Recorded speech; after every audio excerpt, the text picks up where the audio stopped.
hear that, Andrew? You got to watch your language, Andrew. Oh.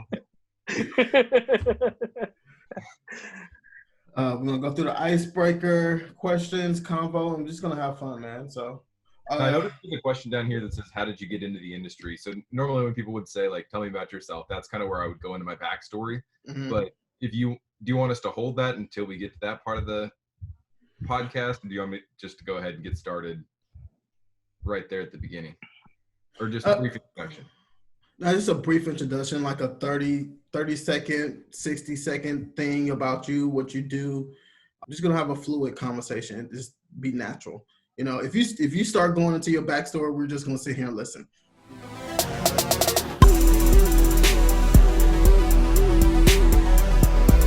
First of all, welcome to the first episode of the Cue It Up podcast. I got on the line Andrew Johnson and Jerome Bartlett, two amazing individuals in the entertainment industry. What's up, guys? What's going on? Hello. I'm doing good, man. COVID-19, it's real. It's happening. It's affecting us a lot, you know, especially in our business right now. You know, NBA pulled the plug on all the games and stuff like that. A lot of other things are up in the air. You know, NFL season, draft is happening virtually right now. So, yeah, I mean, let's start with Andrew. How's it affecting you and what you do in your business and stuff like that? Yeah, it's been really unique. From a mascot perspective, I think mascots are kind of the opposite of social distancing. We're giving people high fives and we're giving people hugs and we're interacting with people in person. And so when we're told to work from home, it was kind of a shock trying to figure out how we're going to accommodate and make things a little bit different. So we found a lot of fun things, and I think we'll probably talk about those a little bit later in the podcast. Absolutely. Jeremy, how about yourself, man?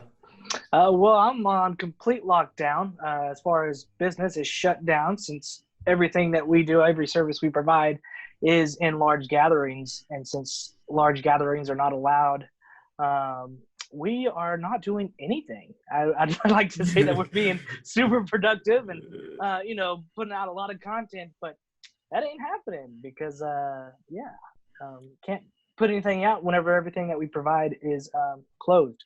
So, yeah, it's definitely affecting our family pretty good. Yeah. I'm doing great on my first episode because I completely skipped over introductions, went right into it. Well, I have on the line Andrew Johnson. He is the mascot coordinator for the Houston Texans. You've been there about 5 years now, right? Yep, just wrapped up my 5th season. Okay. And Jeremy, you are self-employed. What's the name of your business? I own and operate Higher Impact Entertainment as well as Rally Entertainment. We are about to celebrate our 9-year anniversary later this month. Wow, 9 years. Hopefully we can make it to 10 after the COVID-19, but we made it almost 9 years. I understand. Without having to close shop, but I think we'll be good. I got you, man. I know. I understand it's hard, man, especially being self-employed. I know you previously wasn't self-employed. You used to work for several different organizations and teams and stuff like that. So, well, Jeremy, just give me a little backstory about yourself. Tell me, you know, about your business, how you got into the industry, etc. Well, a little about myself. I'm happily married. We're going to be 2 years this August. So happily is still involved in when I talk about marriage. So that's a great win there. You know, I worked for the San Antonio Spurs at Spurs Sports Entertainment as a mascot, as well as a mascot assistant, and kind of started my way in high school and went through college being a mascot. Started at a pretty young age in breaking into the high level of mascotting. And after leaving the Spurs, that's what encouraged me to start Higher Impact Entertainment and, you know, pursue all these goals that were not restricted to just a 90-mile radius of the teams that I was serving, that we are national and, you know, technically international since we've done stuff out of the U.S. And, yeah, that's, you know, haven't stopped and don't plan on stopping anytime soon. That's good, man. And you're also a little mini superstar as well, outside of the suit, man. You've been on shows and stuff. Yeah, man. Commercials. I've had a lot of unique opportunities. Recently signed with a talent agent to experience opportunities beyond just the network of people that I know, and started going on actual auditions for commercials, and have found some early success before all this stuff started going on lockdown, because the industry's frozen right now. But had some early success for my first audition. But all that talent that I've harnessed over the years, the skills that I've experienced in costume, have translated pretty well out of suit. And, you know, the animation side of being a performer has definitely translated to the commercial realm, and, you know, potentially TV and film, if those opportunities do arise after that. I'm always down to clown, and I'm having a fun time so far. So I'm enjoying it. How do you feel that a lot of people compare you to Kevin James? Is that going to be an issue once you get into the industry? They're going to be like, Kevin James, come on. No, because he's successful. And this is something my talent agent told me, is whenever she told me that I've got that Kevin James it factor. And, you know, initially I was like, oh, man, I don't want to be known as that chubby guy. But she's like, it's not that, like, don't look at it chubby. Look at it as you are a leading man, and you have the skills that are entertaining to not just be silly, but have that emotional, comedic, and just everything that a leading man would have, because a leading man gets the leading lady, and is not just resorted to being a supporting cast member, that, like, you could be a star. And of course my agent was like super encouraging and supportive, and like fluffing me up as I was signing. As you pay her to do. But no, seeing how Kevin James has had so much success over the years, being compared to someone that is successful and, you know, internationally known, I was like, I'd be okay with being compared to him, because he's getting older, so he can't do these younger roles that he used to do. So I'm glad to carry that torch if I need to. Yeah. Kevin James 2.0. I'm okay with that. Yeah, because Kevin James, he's definitely like very animated, a lot of physical comedy in what he puts into. And just speaking to another comedian, Martin Lawrence. Are you both familiar with Martin Lawrence? He is a very animated comedian and who's puts a lot of physical activity into his comedy. But I'm not sure if you guys are familiar with the Bad Boys franchise. Are you? Oh yeah, Bad Boy 3. Yeah. Andrew, don't lie to us. Hey, doing a movie with Will Smith. Absolutely. That's phenomenal. Absolutely. But when Martin, he of course hasn't been in front of the camera in a long time, and of course he gained a lot of weight. My opinion on the movie, his participation in it wasn't as great. It's because he couldn't really give us the old Martin, because one, he's older and he's a lot bigger. So he's talking funny and doing all the stuff, but Martin is like really into it. And it was like a couple of scenes in the movie where I'm like, man, if he just would have did a little bit more, a little bit more movement and stuff like that. So, but no, I think you are somebody that's going to definitely be in that realm and be great. It's just a lot of physical activity. I'm going to post on this podcast later some of your work, because these people need to see it. Especially, you know, some of the skits we've been involved in together, man. Especially the camera guy. That's my favorite one. People still raving about it, man. Andrew gave you the retweet yesterday or sometime this week, and people reliving it. It's awesome, man. All the Kevin James posts started coming up. I was like, is that him? Is that really Kevin James? We got a celebrity in the building. Andrew, so you've been with the Texans organization about 6 seasons? That's right. I've been there 5 years now. Awesome. Tell me a little bit about yourself. Give me a little bit back on your backstory and what you're working on, and start from there. Sure. Yeah. No, I was born and raised in Kansas City, and my parents were always pushing me to play sports as a kid. They wanted me to play t-ball and soccer and, just be athletic. And instead of doing much playing on the field, most of my playing involved practical jokes and goofing around with my friends when I was sitting on a bench.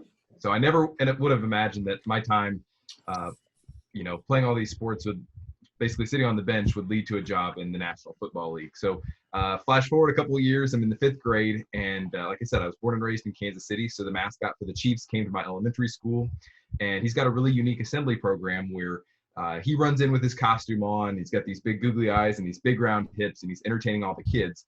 And he breaks the #1 mascot rule. He starts to take his costume off. And so first you see out pop 2 human hands, and then he grabs the Casey Wolf head, takes it off, and underneath the costume is a man by the name of Dan Mears. And Dan's been with the Chiefs now for 30 seasons. Like I said, I just wrapped up my 5th. He's been there 30 years, so he's one of the highest tenured guys in our industry. And he starts off by talking about his really cool job with the Kansas City Chiefs. And then he rolls into some kind of educational message. And I don't remember what educational message he brought to my elementary school that day. The only thing that stuck out was that he had the coolest job in the world, and that is something I'd want to do at some point in my life. So at the very end of his presentation, he lets one of the kids try on his costume. And I was the kid that was randomly selected to try on his costume that day. So I vividly remember getting on the school bus, driving home, hopping off the school bus, running towards my house, flinging the door open, and telling my parents what I was going to do for the rest of my life. I was going to be a professional mascot. And as parents, I think they thought that this was going to be a phase. I would grow out of it eventually. And as you can tell, still to this day, I haven't grown out of that phase. So my journey started in high school. I did it 3 years there. That's when I realized you can get a scholarship to do this in college. I did it for 1 year at a Division II university, and that's when I realized that I could actually make my living doing this. And so I started networking with the guys back in Kansas City that did this professionally, between the Kansas City Royals and that guy that came to my elementary school several years prior to that. Just wanting to let them know, hey, I want to help you out in any way I possibly can. I want to learn from you because this is something I want to do eventually. And eventually Dan hired me as a backup, which basically means I got to cover his appearances on like nights and weekends because he wanted to spend that time with his family. He had 3 kids and they were involved in sports and had things going on at school. And so in order for him to be a part of their lives, he needed somebody to help cover some appearances, nights and weekends. And so I transferred back home and finished my degree. And then eventually once I graduated, an opportunity opened with the Texans. And so a guy that I used to work with the Chiefs, took a job in the marketing department with the Texans. He told me that the position was open after 14 years and that I should come down and talk to him. And I'm really glad I did because it was the best decision I've ever made. That's great, man. You want to tell the people who got you that job? The previous Toro, his name was Jonathan. Wait, why are you pointing at yourself? I know. Yeah, Jonathan. Yeah, Jonathan was there, so the people know I got Andrew the job. Don't let anybody tell you different. No, I'm playing. All right, guys. So I like to do this game called Top 5. So backstory on Top 5 is when I worked for the Houston Rockets with the game operations crew, we'll have some downtime where we're rolling up T-shirts to get ready for T-shirt toss. So we usually have somebody that'll come shadow us during certain games just to get experience. Even previously to me getting that job, I shadowed that same group, which down the road got me an opportunity to actually get a position with those guys. So whenever we have somebody come down and shadow, we like to get, have a little icebreaker. And we usually do, what's your top 5 rappers? And getting a better sense of somebody's interest in music kind of starts the conversation and getting to know that person better. I'm not going to do top 5 rappers because I'm sure Andrew is not very familiar with it. Oh, come on. Hit me with it. Top 5 rappers? Okay. I'm curious. Now I'm curious. I'm going to do that real quick before we do the real top 5. Top 5 rappers. Go. Andrew. I think there was a guy named Eminem. Lady Gaga.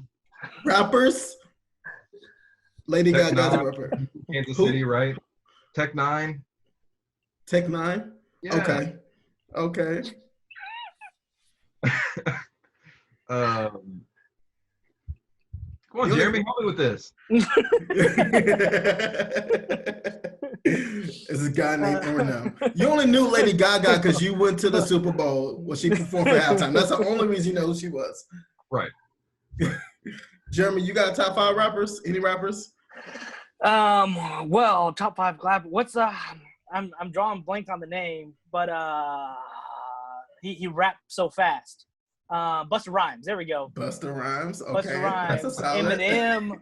Okay. I gotta be. Oh, we're talking like as far as I got bars. Then you got. I'm watching Community right now. Donald Glover is not his real name, but Donald Glover is his real name.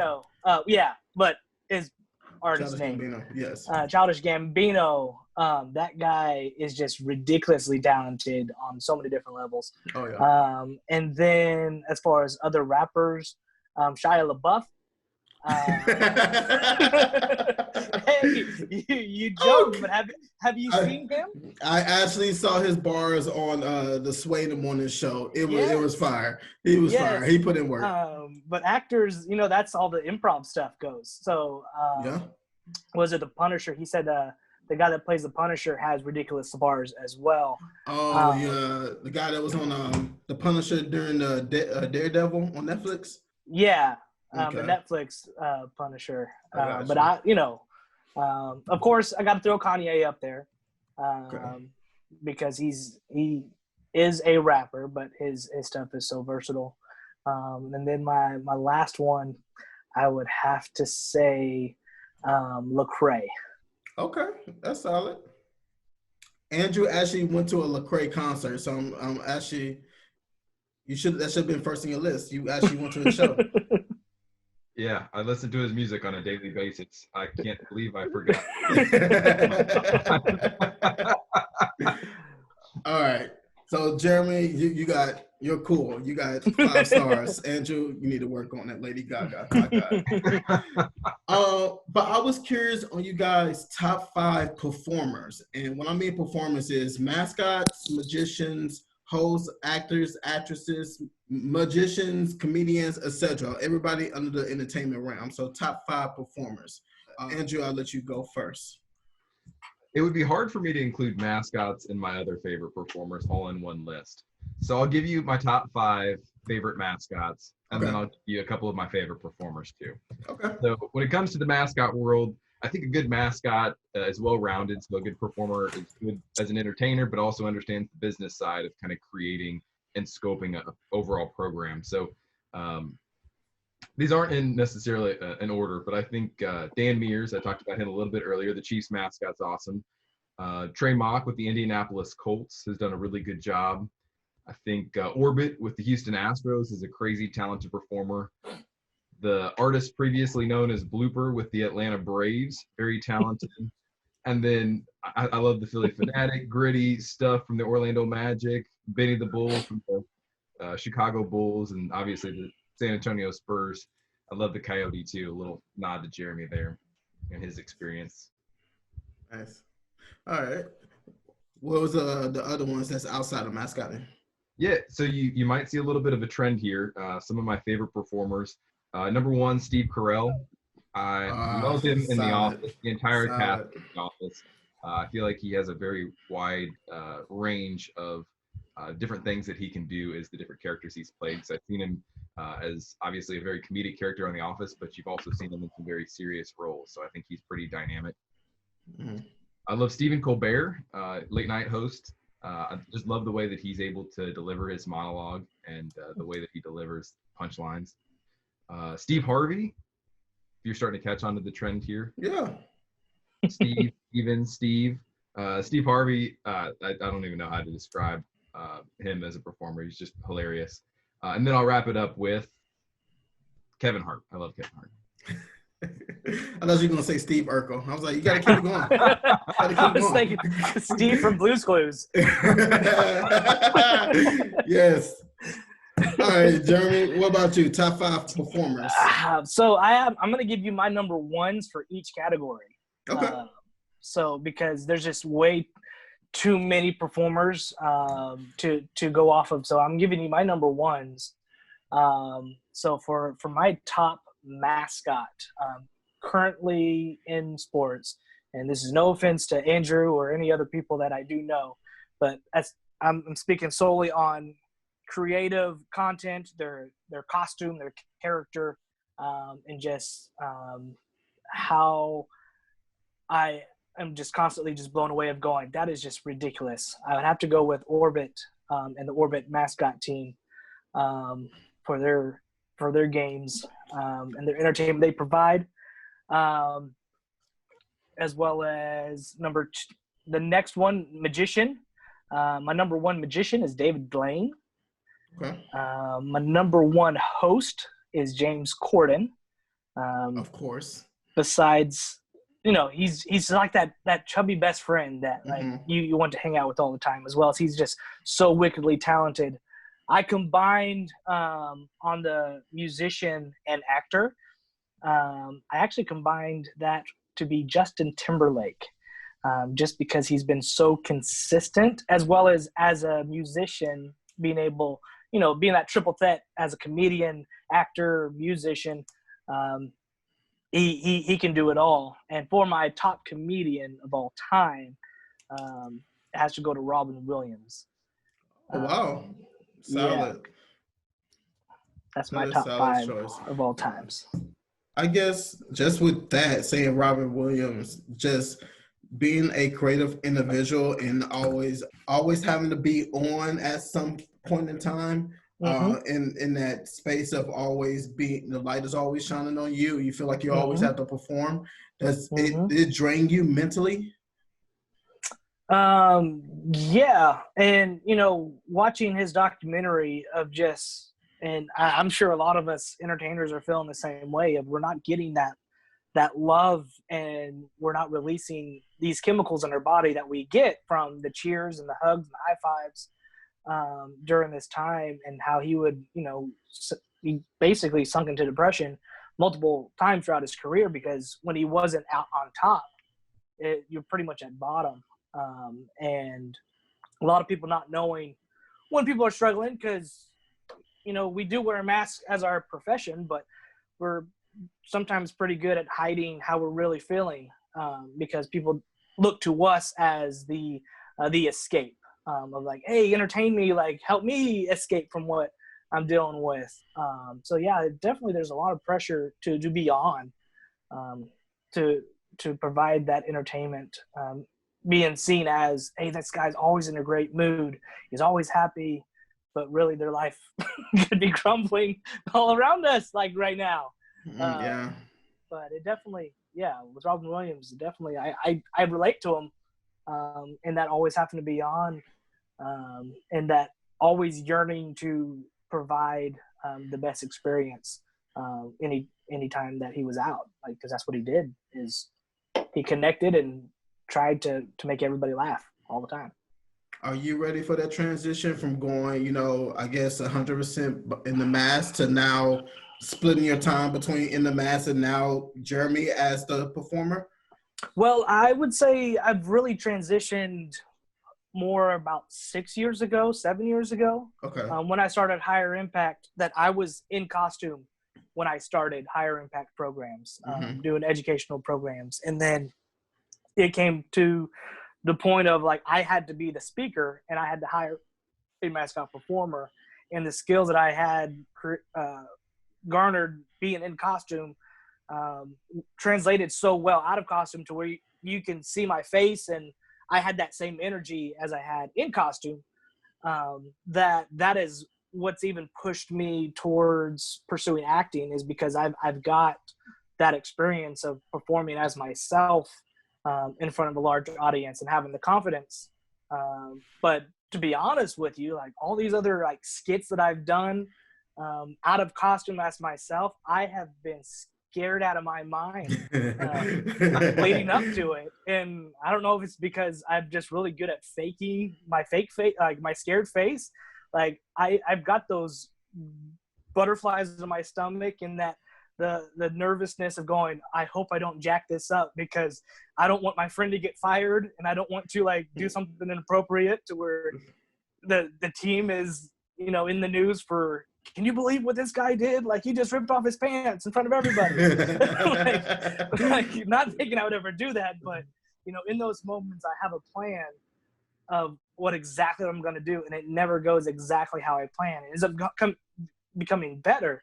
But I am scared out of my mind until it happens. And then after it happens, I'm like, what did I just do? Does anybody have video so I can see what just happened? But yeah, it definitely, taking myself out of the costume has paved the way for me to get more comfortable. But every audition, every thing that I've done so far, I'm scared out of my mind going in, because, at the end of the day, I don't know if people are going to want me. It's all up to the director or the casting director that has a specific look or the idea in mind of what they're looking for. And it's kind of intimidating knowing that there's people that have been spending years upon years upon years and hours upon hours of formal acting training, and my years and years and hours of training has all been mascot related. So I definitely feel pretty inadequate coming in, but I also feel like very confident knowing it's like I've entertained 60,000 people by being ridiculous and silly off the top of my mind. And, you know, 3 people in a room shouldn't be that big of a deal. But it's definitely been a lot of fun taking the costume off and being able to interact with people to where they can remember my name the next time I go and see them, rather than, you know, take off the suit, walk by the same people you just interacted with, and they have no idea who you are. So I definitely enjoy being able to connect with people more out of costume. I got you. Some Thug just came up with another rapper. Some Thug. You Google that. Houston rappers. See a search history. I guess same question for you, Andrew. I know later down the line you want to transition to be out of the costume, and I know you have a background in regards to radio and stuff like that. How do you deal with the mental health of, you know, or do you have any mental issues, you know, as a performer? Do you get anxiety or anything like that? Yeah, that's a great question. And Travis Scott, he's another rapper that I'd like to add to that. No. He's not a rapper? No, you didn't even know who that was, so we made you take a picture with him. No.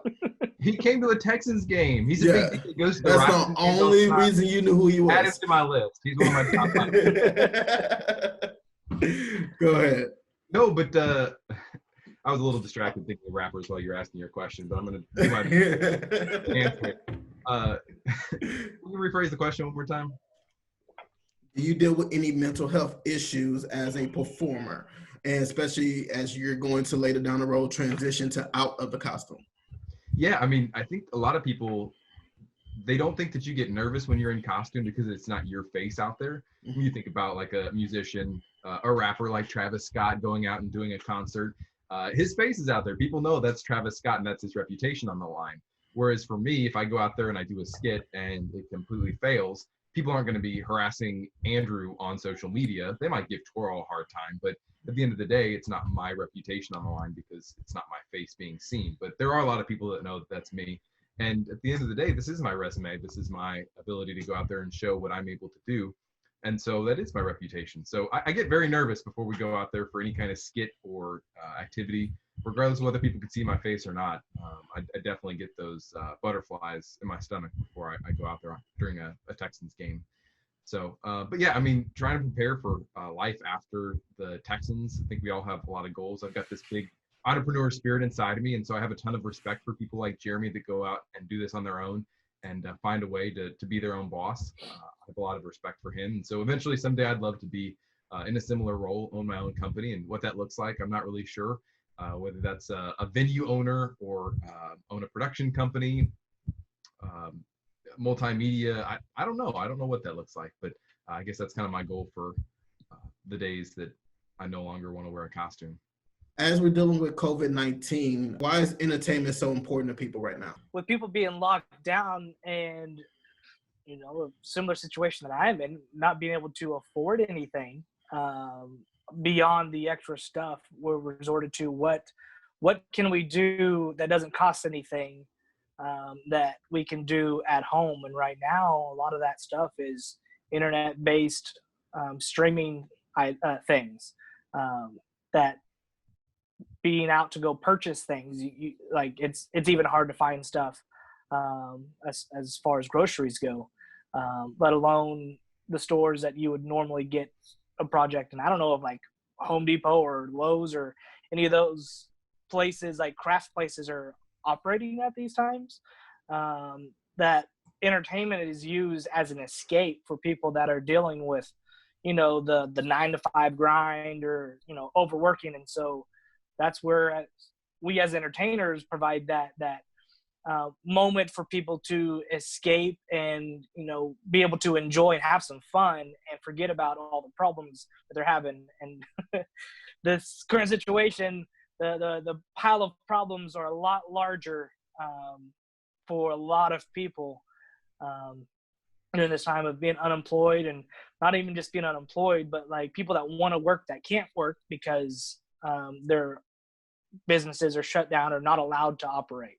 And so it's not like their business can't provide the service. It's just legally they can't do work. And, people that have spent years upon years working on a specific trade or a service that is not deemed essential, it's hard to be told something you've worked your entire life on and towards, and being told that you're not important and you're not essential. And so right now is pretty much the biggest time of the world has ever experienced, of entertainers are needed to help people to not spiral out and go into a darker place than we already are. I got you. Andrew, how do you feel about that? How do you feel? Why is entertainment not essential? And do you feel it's essential? It's definitely essential. I mean, it is a really, really good distraction. We always talk about, in our business meetings with the Texans, we provide 20 days where throughout the year, people can forget about what's going on in their lives. This is a way that they can kind of escape from maybe some of the things that they're dealing on a daily basis with at work or at home. They can kind of shut all that off. And when they enter the gates of NRG Stadium, or when they turn their television on, it's about a 3.5 hour break from what's going on in their lives. And so we're able to provide that distraction to them as a football team. And I know entertainers across the board with all their different platforms, they're able to create that distraction for people as well. So it's more important now than ever before to create a distraction from what's going on in our world. Speaking of essentials, Texas governor, he shut down all the schools. I know that affects all of us. I work with schools, Jeremy, yourself. Schools are shut down. But in regards to higher education and how it goes towards entertainment, do you feel like higher education is needed to be in our field? Do you feel like that's an essential need to transition into entertainment, or whatever scope of entertainment, right? If you being an actor, or you being a mascot, or you being at any position within a professional organization, or even starting your own business, do you feel like higher education is essential? Jeremy, I'll start with you. Well, I'm going to forward this on to the guy with the degree, Andrew.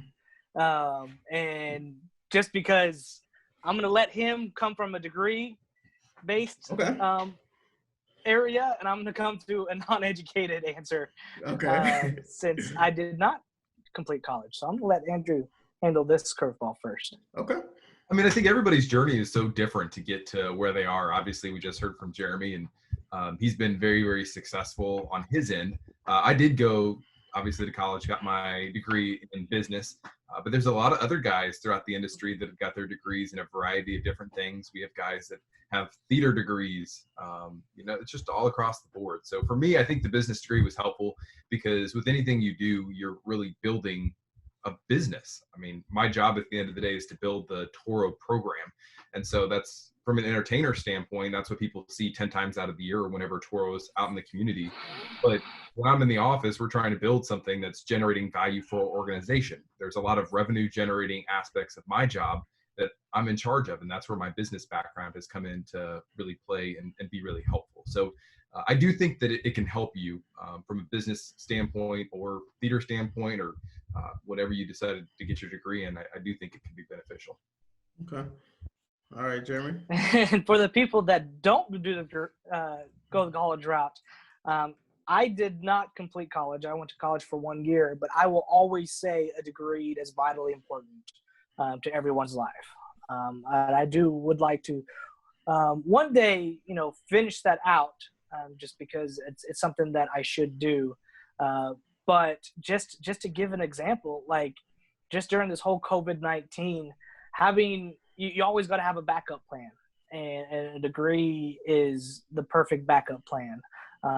And being able to go from high school to college, it's a lot easier to have that backup plan in your back pocket, as opposed to being, now 33, self-employed and trying to get any other type of job without a degree is going to be a lot more challenging.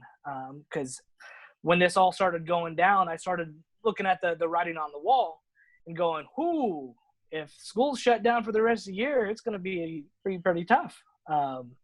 And I tried to apply for different jobs, but just looking at the requirements of what's on paper of a 4-year degree or something like that. And even though I've owned and operated a successful business that is nationally recognized for the past 9 years, I was not qualified according to the requirements. Even though I know I could do just about anything, we're talking literally like entry-level jobs that I was not qualified for. And so I am a very rare percentage that could find success not having a degree and owning a business, as being self-employed and creating something from the ground up. But I will never encourage someone to not go the college route because it is essential.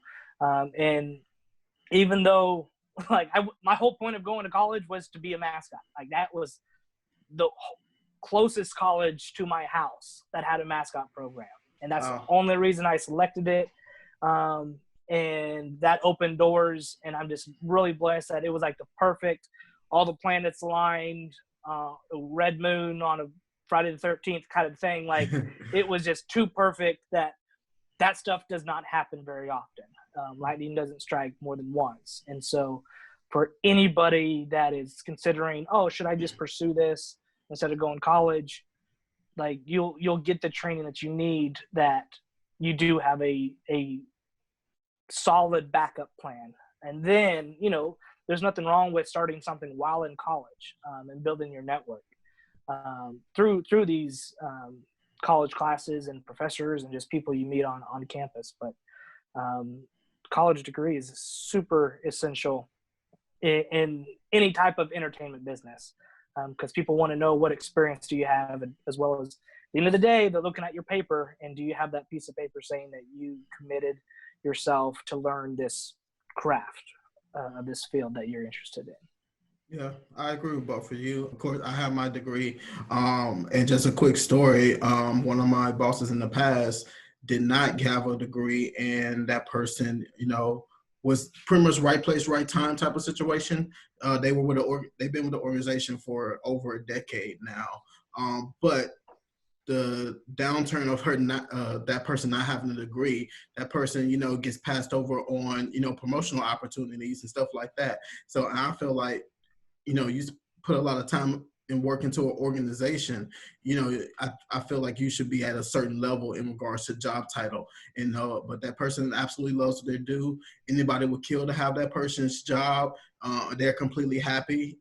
But me, I will want to, have the best for myself in regards to, job title, if I put the work in, the salary aspect of things and stuff like that. So it's just, sometimes I feel bad for that person just because they don't have that paper and they put this amount of time into something that they're being denied certain opportunities. Then with them not having that paper, they can't transition somewhere else. So I feel bad for that person. So I definitely, speak value to going out and making sure you have that degree. But it's as Jeremy says, you may be that lightning in the bottle. You never know. But, get out there and do what you need to do.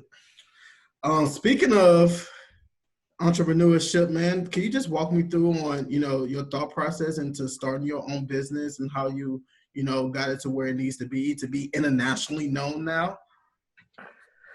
Well,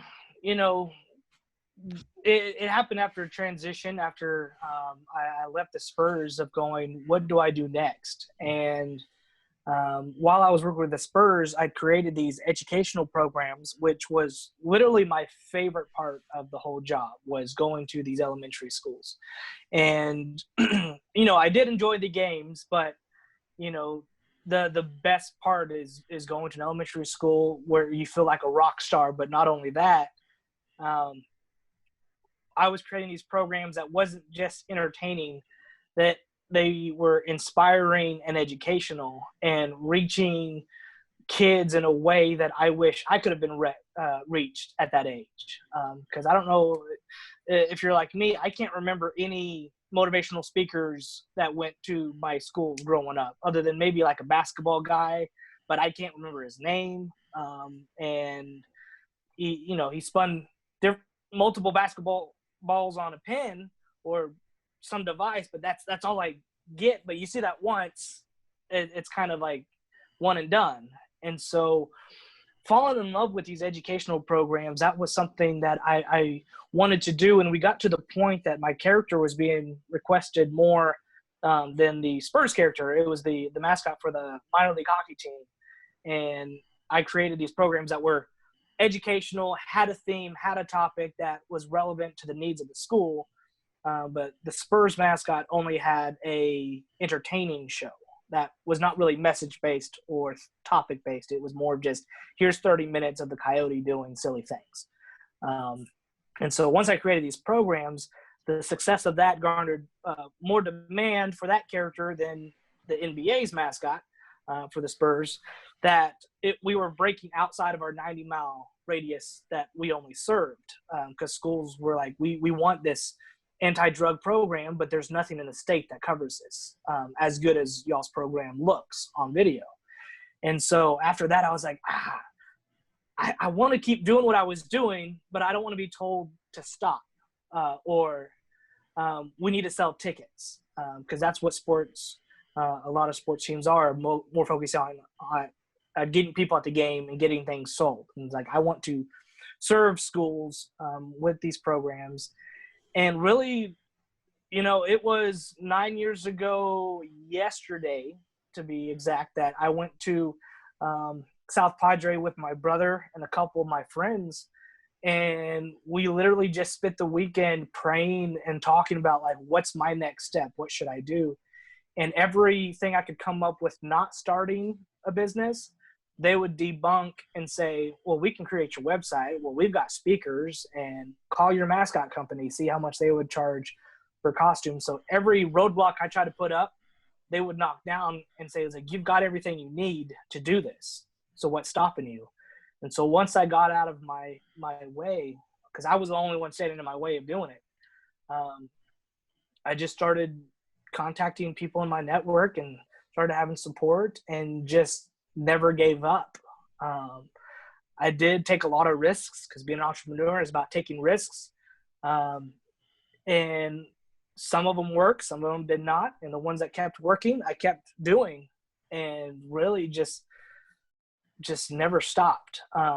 And with other programs that are similar to mine, I would, just like Burger King and McDonald's, like, they know what they're doing and they're seeing what the competition is doing. And so I saw what the competition was doing, and I was like, I don't like how they're doing that. I want to change to cater to what I would want to do.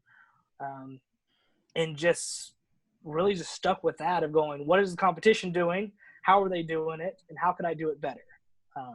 And that's how I've kind of molded my thing. Is I'm aware of what's going on around me, but I'm going to use the skills that I have and the creativity that I have to take things that I've already done, as well as things that are already doing, to a whole nother level.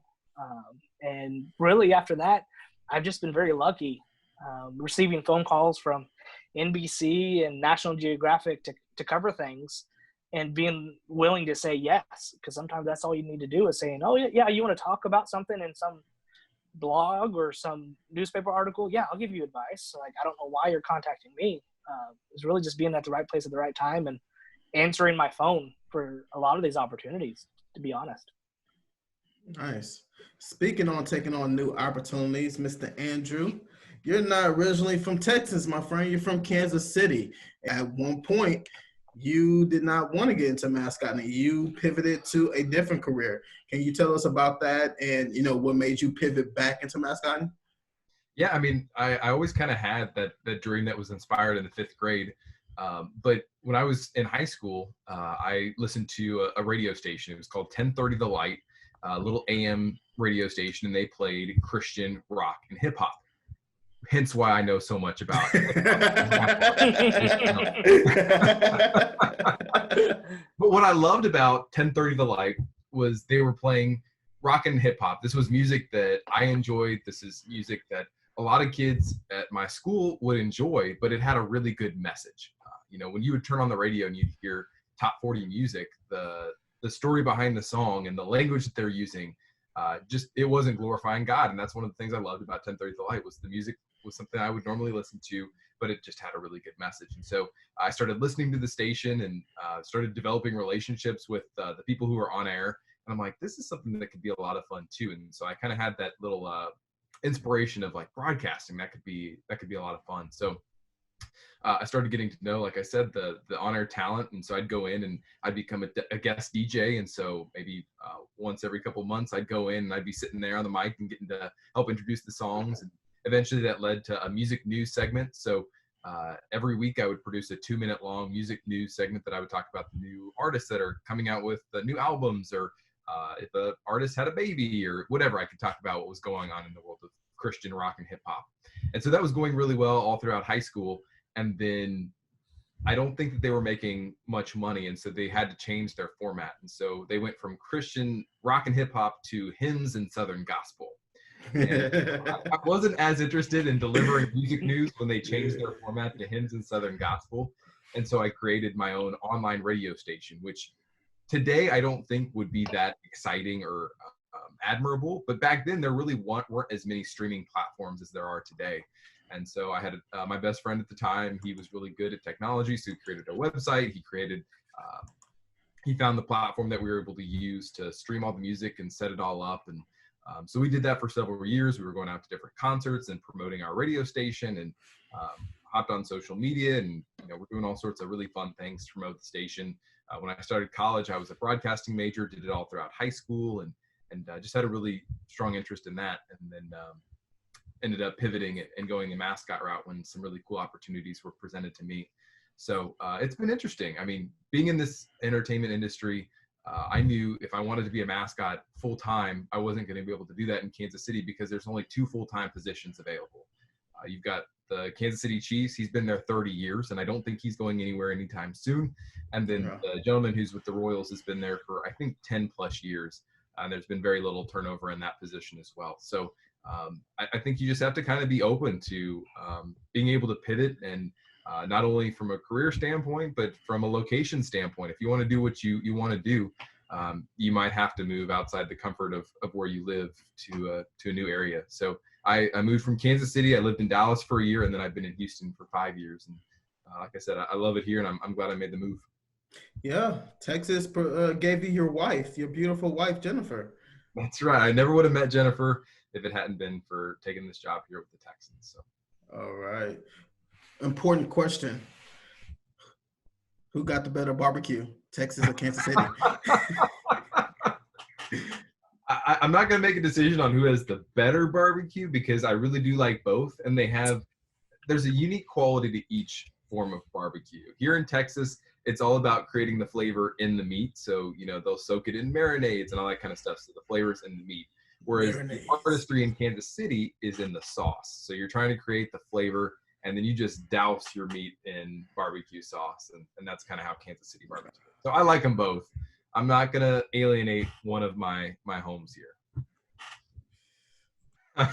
Our friend Randy is really into barbecue, and I remember he cooked some barbecue for the team one day, and at that time I think his name was Robert. He was an intern before me. I don't think Andrew was here yet, so it was with Jonathan, and he brought the food in, and Robert immediately asked for sauce. Randy was so offended. He almost snatched the barbecue out of his hand, like, how dare you? It's like asking for, hey, where's the salt? You don't ask a black woman where the salt is on her food. She seasons that food to perfection. My God. All right. So let's pivot to another game. It's called One Has to Go. All right. So I got these 4 items, and you have to decide which one of these items have to be removed from life, from the universe, everything and all its products. So these 4 items are motion pictures, which includes TV and movies, sports, live concerts, or live shows, which those are like plays, musicals, and Broadway. So you got motion pictures, sports, live concerts, live shows. Which one has to go and why? Jeremy, what's up with you? Well, I don't want to get in trouble because my wife is a musician. But I'm going to have to go with live concerts. Because just out of everything, that's what I attend the least, due to high prices. And if I want to get close, I'd have to pay a lot of money and sit up close. And I don't like surprisingly, I don't like crowds, as weird as that may be. I don't like being I'm not a mosh pit guy. I'm not stand up against the railing and be crammed and standing for 5 hours. That's not me. I will watch Netflix of the performance, like Taylor Swift's Mrs. Americana type of thing. And that, you don't need the live concerts to be able to enjoy stuff that is streamed. And that's actually what my wife has been doing the past few weeks, is she's been recording all of her performances for churches. So we don't have to have a crowd to be able to enjoy that. So that's got to go for me right now. That's not fair. You got a whole artist and show in your living room. It's pretty awesome. But what about sports and motion pictures? Why are those so important to you? Oh, well, that's just, besides the paycheck. I've always been a fan of TV and film. And if you sent me a list of movies that I've seen or shows that I've seen, I'm pretty much going to be checking it all off, because I don't listen to any critics saying that movies are good or bad, because I can find joy and entertainment in everything, even the bad ones that people don't like. I will be entertained by something, whether it be the camera work, the acting, if it's bad acting, it's a skill that a lot of people, they would knock a bad movie. That takes a lot of work, a lot of effort to put together. And so even just the production side of stuff, or the cheesiness side of stuff, look at Napoleon Dynamite. That was a lightning in a bottle. That was so terribly cheesy. I've seen it. That was so terribly cheesy, but it became a cult classic. Everybody loved it. Everybody talked about it. And there's even movies now, thanks to Netflix and Amazon Prime and Hulu, that are coming back because they didn't do well in the movie theater. But now we're being forced to watch something, or we're looking for something that I've already seen all this stuff. What else is there? I'm oh, what is this? This is from 10 years ago. What is that? And they're oh, this is good. I wouldn't have paid money for, how expensive movie theaters are. I wouldn't have paid $40 because you got 2 tickets, you got popcorn, and your girl wants a piece of candy and a soda. You got $60 now being spent on a date whenever you could easily just push a button and enjoy something technically free, or $6.99 divided by 31 days, 15 cents at the end of the day of how much you've watched. So yeah, sports, there's always going to need to be sports, and the world is suffering right now because if you think about just conversation on how sports really unite so many people in different ways, I've been in airports and people have worn the same hat, and complete strangers having full-blown conversations talking about things that have happened with the players or trades and stuff like that. And that, it's such a unique thing that unites so many different people, not only different people, but even different financial statuses and different cultures and background, and just so we can't get rid of those. Plus, they're just so entertaining. It's like watching a movie. That's why there's so many sports movies, is because there's so much drama and comedy and action. I agree. Movie theaters are over. I don't think they're coming back. Once they had to pull that trigger, man, they starting to put the new films that were about to come out. They starting to just straight to streaming. Once you do that, how are you going to pivot back to going back to paying $20, $15 for a ticket to sit in this building? So I don't see them coming back. I know AMC is. I think they declared for bankruptcy already. They filed for bankruptcy. The whole TV and film industry was already transitioning to be wildly different than it has in years prior. Because if you think about all the celebrities, we're going to see a change here after all this, that there's not going to be these mega celebrities living in California like there used to be, because these different streaming platforms that are pumping out good content, like the stuff that's on Hulu and Amazon Prime and Netflix, like they don't have to have that big person, that big name, that big leading role, to basically drain their entire film budget. So they're going to find some not lower level in talent, but lower level in pay scale, that people are just looking for an opportunity that could do just as well, if not better, than some of these A-list celebrities. And so with all this content being pumped out and not having to spend so much of the film budget on distribution and marketing, that they can just surprisingly drop it on a platform, it's going to provide more opportunities for actors and entertainers, as well as just it's going to change. It already has changed theater industry, but with this lockdown of theaters, AMC is closed down, but there's more on the way that they're not going to survive all of this. I understand. Andrew, one has to go: motion picture, sports, live concerts, or live shows? If anybody knows anything about me, they know I have a very short attention span. Okay. And I hate that you put TV and movies together, because I love motion TV pictures. shows because they're about 30 minutes, sometimes 21 because you got to account for the commercials. So on Netflix, watching a TV show, it's about 20 minutes long. That can keep my attention. I can sit on the couch for about 20 minutes and watch a TV show. I can't sit on the couch and watch a movie for an hour and a half or 2 hours. It's just too long. I got to get up. I got to do something. I mean, it gives me a reason to sweep the floor or, dust the cabinets or something.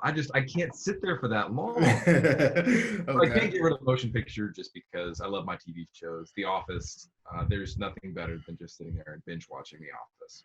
Okay. Sports, I can't let go of sports because that means I would let go of my livelihood. So I'm very grateful for sports, not only to watch on television, but the live sporting events that you can attend. Going to a sporting event is definitely worth dealing with all that. And I think I'm gonna have to line myself with Jeremy on this one. I'm not a concert guy. I mean, at a sporting event, you got your own seat. So being around that many people, I'm okay with. Concerts sometimes, just the idea of like standing there and being surrounded by that many people, that doesn't sound like a good time to me. So that's probably the event that I attend least as well. I do love going to musicals and Broadway shows and plays. So live concerts, gotta go. I got you. Mine would actually be sports. That's sad, right? That's sad, right? I work for almost every team here in Houston. So, Andrew, please take this as Hugh's formal notice of resignation.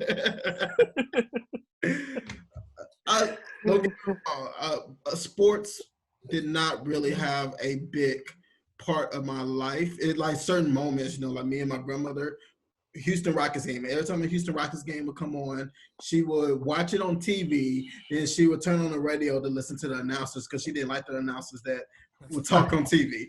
Motion picture had a more impact in my life because I love watching movies, love watching TV shows. I love going to concerts, man. Just the performance, man. I was just telling somebody the other day, my wife hates going to concerts with me because she wants to dance, have a good time. I'm watching production. I'm looking at everything else, but I'm looking at the lighting, I'm looking at the staging, I'm listening to the music selection, I'm looking at the dancers, I'm looking at the artists, I'm looking at the overall performance. Sports, get them out of here. I'm good. Don't shake your head at me. You're leaving so many people unemployed. I know. There's just we're talking like peanut butter and jelly. All sports, like I'm talking throwing, all hot dog eating, like bowling, tennis, golf, like so many, like just basically any form of competition. Period. Yeah, you know what? No competition. Everybody gets a trophy. Everybody gets a trophy. I should have said pro sports. Not all. Because I mean, I don't mind. You go play basketball with your friends or football, play around a little bit. Sports are gone. They're all gone. Do you know how much weight people would gain in those sports? Oh man, we would literally just wither away and die because of no energy is being exerted.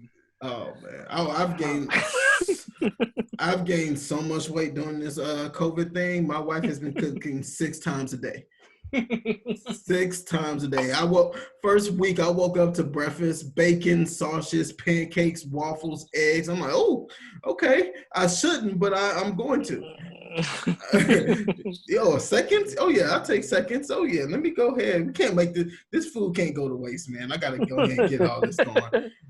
2 dinners, we had dinner at 4:00, then 8:30 come around, second dinner. I'm like, oh, okay, we just ate, but hey, we gotta survive out here, Gotta survive out here. Times are tough.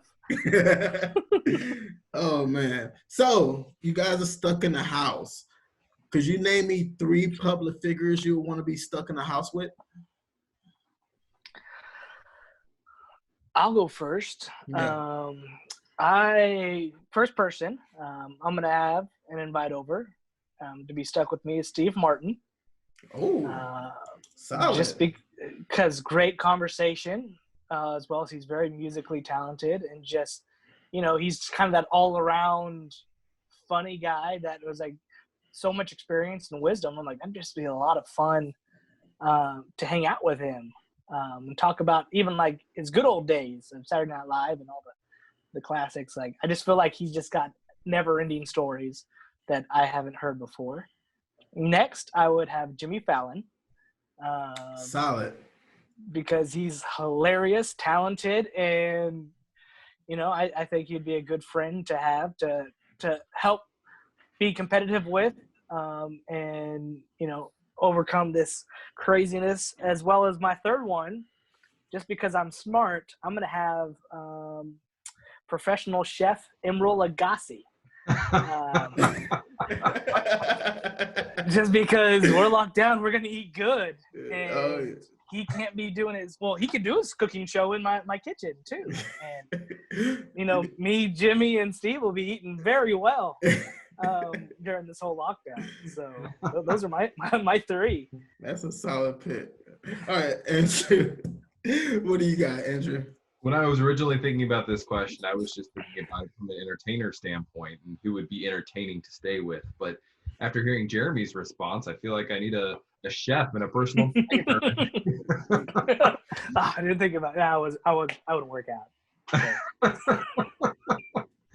Some of those people that can help with your essentials. No, my head went straight to just the cast of The Office. Give me 3 people from The Office. It'd be fun to hear kind of a behind-the-scenes scoop on what was going on in the show and just get to chit-chat with them about their experience. I mean, I'm addicted to the show. I love everything about The Office. It makes me laugh. So that would be where my head went on this question. Which 3 characters? Like Dwight? Would you want Dwight in your house? I think so. I mean, Rainn Wilson, he's listening to him after the show, he's not just a comedian. He's actually really intelligent and smart, and I think he'd be fun to have a conversation with. No. You said you want that character from The Office in your house. No, you get Dwight. You don't get the actor. You get Dwight. He'll have plenty of beats. All right, so we're going to go ahead and wrap it up. This will be an opportunity for you guys to promote anything you guys are working on, drop your websites, your social medias, everything. I just want to utilize this time for you guys to just really let the world know what you're up to and how they can find you. I'll start with Jeremy. Well, if you want to see what Higher Impact Entertainment is up to and what we'll be up to in the future, you can visit higherimpactent.com. Right now, we are still in waiting about our upcoming mascot training camp that will be taking place on June 20th. Given that this is an ever-evolving situation, don't know what the world's going to look like come June 20th. So that was, we're currently in holding of what we're going to do regarding that. But you can visit mascottrainingcamp.com. If you have extra money, I'll go ahead and give you my Cash App. Go put it up there.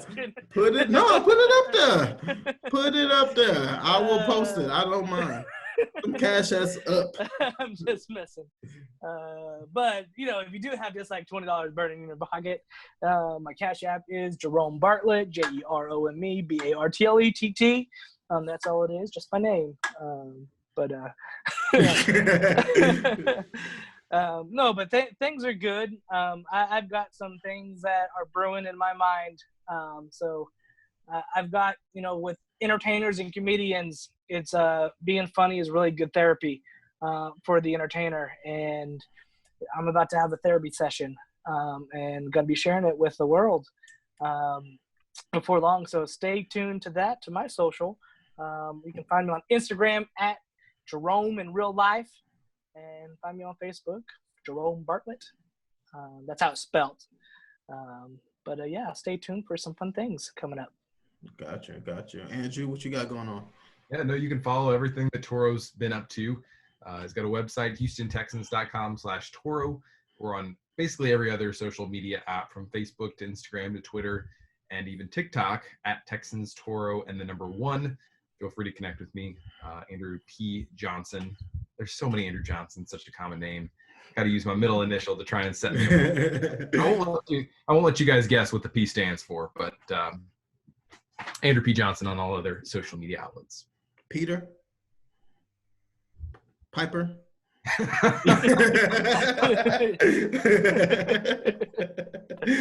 He stands for phenomenal. Well, awesome, guys. I really appreciate you guys taking the time to chat with me. This is the first episode of Cue It Up Podcast.